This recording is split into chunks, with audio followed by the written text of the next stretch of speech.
আবু জেহেল সব সময় আমার নবীর সঙ্গে লড়ে বাধা দেয়। একদিন বিশ্ব নবীকে এসে বলছেন, মুহাম্মদ, ও আব্দুল্লাহর ছেলে, তোমার মতন কালো খারাপ বদসুরত জগতে কোথাও দেখিনি। নবীকে বলছি, তোমার মতন কালো খারাপ জগতে কোথাও দেখিনি। বিশ্ব নবী আমার বললেন, সাদ্দাক্তা, তুমি ঠিক কথা বলেছো। বলো আবু জেহেল, তুমি সত্য কথা বলেছো। একই মেহফিলে একই স্টেজে হযরত আবু বকর বললেন, হুজুর, আপনার মতো সৌন্দর্য নুরানি চেহারাওয়ালা এই পৃথিবীতে, এই জগতে আমি কোথাও দেখি নাই। বিশ্ব নবী বলেন, সাদ্দাক্তা, তুমিও ঠিক বলেছো। বাকি সাহাবারা অবাক। ইয়া রাসূলুল্লাহ, ইয়া হাবিবাল্লাহ, আবু জেহেল আপনাকে কালো বলল, বদসুরত বলল, পিছড়ি বলল, তো আপনি বললেন সাদ্দাক্তা। উমারে ফারুক আপনাকে সৌন্দর্য বললেন, তো আপনি বললেন সাদ্দাক্তা। হুজুর, দুটাকে আপনি সত্য কথা কেমন বললেন? আমরা তো কিছুই বুঝতে পারলাম না, আমাদের মাথায় কিছুই তো ঢুকলো না। বিশ্ব নবী আমার বলছেন, এ আমার সাহাবারা, আমি রাসূলুল্লাহ, আল্লাহ আমাকে হক পথের আয়না করে দুনিয়াতে পাঠিয়েছে। मैं हक का आईना बन कर आया। আয়নাতে যে যেমন দেখবে তেমনই দেখতে পাবে। জোরে সে বলো। আয়নাতে যদি কালো লোক দাঁড়ায় কালো দেখতে পাবে, ফর্সা লোক দাঁড়ালে ফর্সা দেখতে পাবে। আয়নার সামনে যে যেমন দাঁড়াবে তেমনই দেখতে পাবে। এ আমার সাহাবারা, আবু জেহেল খারাপ নজরে আমাকে দেখেছেন, এই জন্য খারাপই দেখতে পেয়েছে। আর আবু বকর ইমানের সহিত দেখেছেন, এই জন্য নূর দেখতে পেয়েছে। জোরে বলো, একটু মোহাব্বতে বলো তো সবাই। আবু বকর ইমানের সহিত দেখেছেন, এই জন্য নূর দেখতে পেয়েছেন।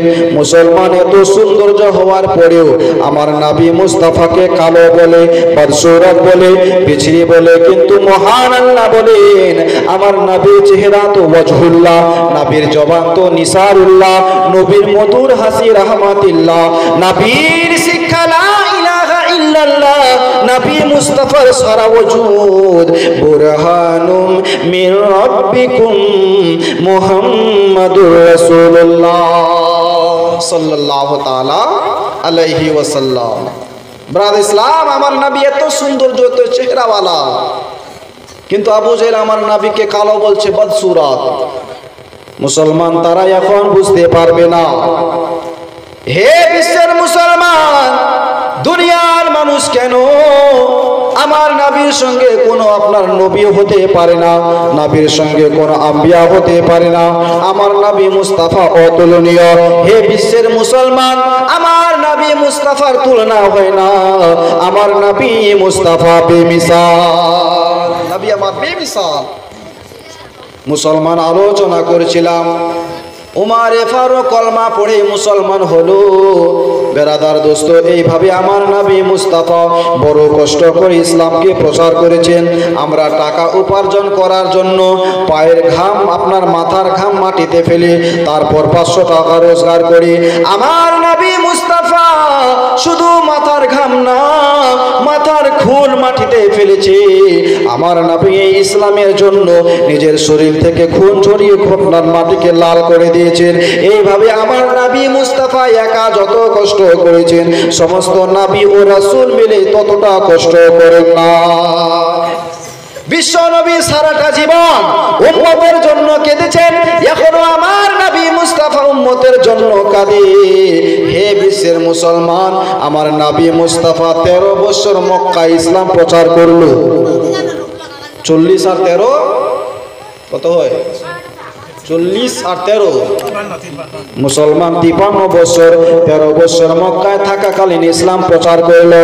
আল্লাহ পাক আল্লাহ তাআলা বলছেন, হাবিব, সময় হয়েছে, এইবারে তুমি হিজরত করো, মক্কা ছেড়ে মদিনায় যাও।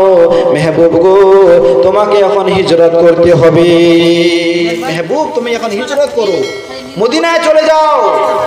কবি বলছেন, কে হাজারো ব্যথা বেদনার পরে ফিরে আসনি তুমি আপন ঘরে। দিনের আলো তুমি ছড়িয়ে দিতে, চলে গেলে মদিনায় মক্কা ছেড়ে।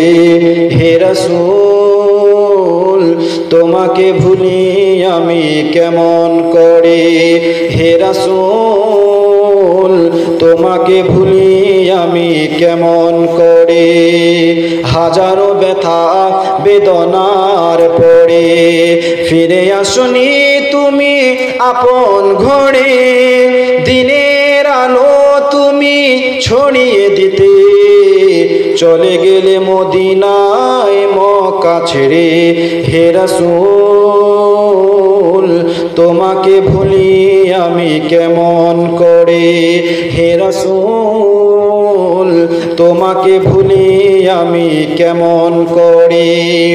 খেয়ে না খেয়ে দিন প্রচারের কাজে নিজেকে দিয়েছো বিলিয়ে, তায়েফের কাফেরেরা চিনল না এই আলো, দুষ্টু ছেলেদের পিছু দিল নিলিয়ে।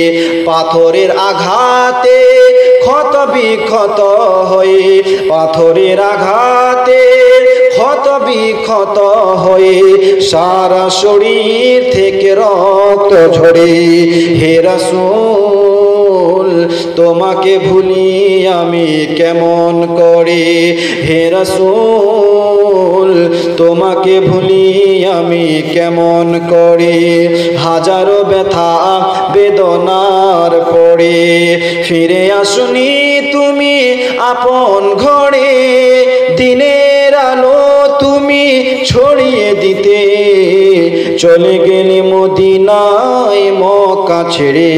হে রাসূল তোমাকে ভুলি আমি কেমন করে, হে রাসূল তোমাকে ভুলি আমি কেমন করে। বিশ্বনবী আকা মুস্তাফা যেদিন মক্কা ছেড়ে মদিনায় হিজরত করবেন, বেধর্মীরা সেই দিনই সিদ্ধান্ত নিল আজকের রাতেই নবীকে মেরে দিব। বলো নাউজুবিল্লাহ। তারা প্ল্যান করছে আজকের রাতেই মুহাম্মদকে খতম করে দিব, শেষ করে দিব। না রহেগা বাস, না বাজেগা বাঁশুরি, না থাকবেই না ইসলামটা উপরে উঠবে। সবসময় টার্গেট ইসলামকে এই পৃথিবী থেকে মিটাতে হবে, ইসলামকে উপরে উঠতে দেওয়া যাবে না। নবী যেদিন হিজরত করবেন রাত্রেই প্রেরণ করলো বেধর্মীরা। এই জন্য সারা রাত সারা রাত আমার নবী মুস্তাফার ঘরকে এসে ঘেরাও করে নিল। 5-7 লোক এসে নবীর ঘরকে ঘেরাও, বিশ্বনবীর ঘরের ভিতরে। আর হযরতে আলী আছে। নবী আমার বলছেন, আলী আজ রাতে আমি বেরিয়ে যাব, এখনই বেরিয়ে যাব। আমার কাছে যে মানুষ টাকা পয়সা রেখেছেন তাদের টাকা পয়সা দিয়ে তুমি আমার সঙ্গে মদিনায় দেখা করবে। ব্রাদ ইসলাম, বেধর্মীরা তলোয়ার নিয়ে, বল্লম নিয়ে, তীর ধনুক নিয়ে ঘেরাও করে আছে। নবী মুস্তাফা বাড়ির ঘর থেকে বের হলেন, দরওয়াজা খুলে বেধর্মীরা চতুর্দিকে ঘেরাও করে আছে, মারবো আজকে। বিশ্বনবী এক মুষ্টি মাটি হাতে উঠালেন, সূরা ইয়াসিন পড়ে ফু দিয়ে তাদের দিকে ছুঁড়ে মারলেন, তাদের দিকে মারলেন এইভাবে ছুঁড়ে। ব্রাদ ইসলাম, তাদের চোখে পর্দা, তাদের চোখের সামনে দিয়ে নবী আমার বেরিয়ে গেল।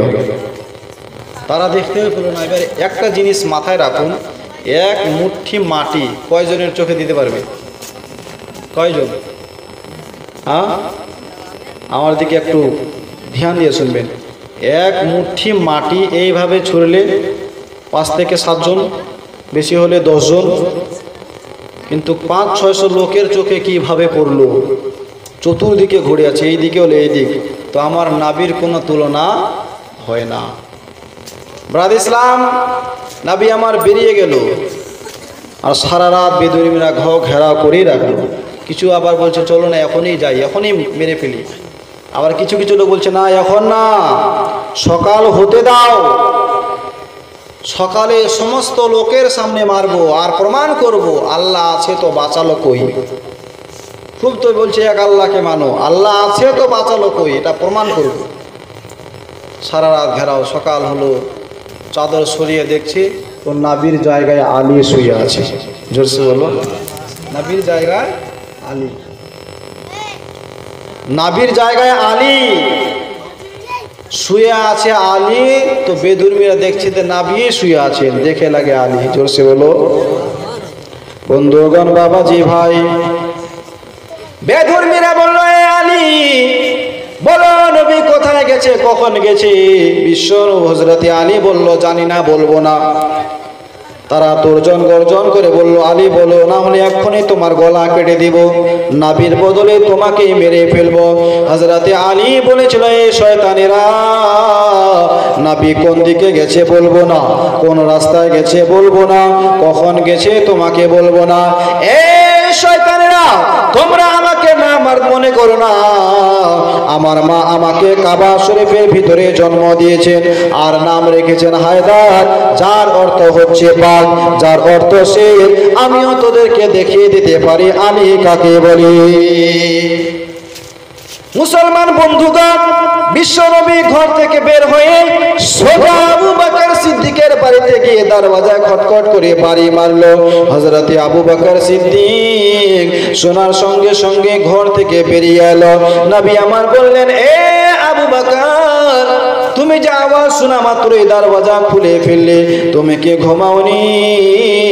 হযরতে আবু বকর বলেছিল হুজুর, যেদিন থেকে আপনার মুখে শুনেছি আপনি মক্কা ছেড়ে মদিনায় চলে যাবেন, সেই দিন থেকে আজ অবধি আমি কখনো রাত্রে ঘুমাইনি। ইয়া রাসূলুল্লাহ, সব সময় আপনার আশার খবর গুনি, সব সময় আপনার গুনি, আপনার অপেক্ষা করি গো নবী। আমি যদি ঘুমিয়ে যাই, আমার ডাকিয়ে ডাকিতে যদি পার্শ্বের লোকেরা জেগে যায়, আমার প্রাণের চেয়েও প্রিয় নবীকে কষ্ট দিবে, আমি আবু বকর তা সইতে পারবো না। এই জন্য আপনার কথা ভেবে আমি সারা রাত এইভাবে দরজায় বসে বসে আপনার অপেক্ষা করি। বিশ্বনবী বললেন আবু বকর তাহলে চলো। হযরতে আবু বকর বলছেন হুজুর আমি প্রস্তুত, চলুন। বিশ্বনবী বলছেন আবু বকর, তোমার ছেলে মেয়ের কি হবে, অথচ তোমার ধন দৌলত সমস্ত কিছু বেধর্মীরা নিয়ে নেবে। বিশ্বনবী আমাকে মুস্তাফা বলছেন আবু বকর, তোমার বউ বাচ্চা আপনার কি হবে? হযরতে আবু বকর বলেছিলেন হুজুর এদের কোনো ক্ষতি হবে না। ইয়া রাসূলুল্লাহ, এদের জন্য আল্লাহ আছে আর আমারও কোনো ক্ষতি হবে না, কারণ আমার জন্য তো স্বয়ং আপনি আছেন। ইয়া রাসূলুল্লাহ চলুন। ব্রাদার মুখতাসার বলে যায়, বিশ্বনবী আকা মুস্তাফা নবী মুহাম্মদুর রাসূলুল্লাহ সাল্লাল্লাহু তাআলা আলাইহি ওয়াসাল্লাম হযরতে আবু বকরকে নিয়ে গারে সোর একটা জায়গা আছে, পাহাড়ি এলাকা, গারে সোর, ওই জায়গায় তিন দিন ছিল গারে সুরে। আর ওই গারে সুরের ভিতরে একটা বিষাক্ত সাপ ছিল, 1000 বছর বয়স সাপটার। কয় হাজার? 1000। বিশ্বনবী আকা মুস্তাফাকে বলছেন হুজুর আপনি একটু বাইরে দাঁড়ান আর আমি ভিতরটা দেখে আসি, কারণ অনেক পুরাতন গার্ত, ভিতরে যদি পোকামাকড় থাকে। হযরত আবু বকর সিদ্দিক ভিতরে ঢুকলেন তো দেখছেন অনেকগুলো গর্ত। হযরত আবু বকর সিদ্দিক নিজের কাপড়গুলো ছিঁড়ে, পাগড়ি ছিঁড়ে সব গর্তগুলো বন্ধ করলো। একটা গর্ত যে বন্ধ করবে এরকম আর কোনো কাপড় নাই, ছোট্ট গা, বেশি লোক আটতো না, আমার দুজনেরই শুধু জায়গা, এর বেশি লোক আর আটতো না। ব্রাদ ইসলাম, হযরতে আবু বকর সিদ্দিক ডাক দিলেন হুজুর ভিতরে আসুন। হযরতে আলী পা দুখানা মেলে পা দিয়ে যে গর্তটা খালি ছিল নিজের পা দিয়ে ঢেকে রেখেছে। বিশ্বনবী ভিতরে ঢুকলেন। আল্লাহর নবী আকা মুস্তাফা আমার দয়ার নবী হযরতে আবু বকর সিদ্দিকের মাথা আপনার জানুতে পা রেখে নবী আমার বিশ্রাম করছেন, আরাম করছেন।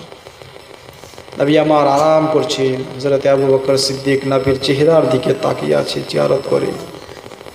হঠাৎ সিদ্দিক আকবরের পায়ে আপনার টুকটুক করে মারে, পায়ে যে গর্ততে আপনার পা দিয়ে রেখেছেন, হঠাৎ ভিতর থেকে ধাক্কা মারে। আবু বকর সিদ্দিক বুঝে নিলেন এই গর্তের ভিতরে কিছু আছে। জোরসে বলো। এখানে কিছু আছে। হযরতে আবু বকর সিদ্দিক ভেবে নিলেন কিছু আছে, নবীর চেহারার দিকে তাকিয়ে আছেন।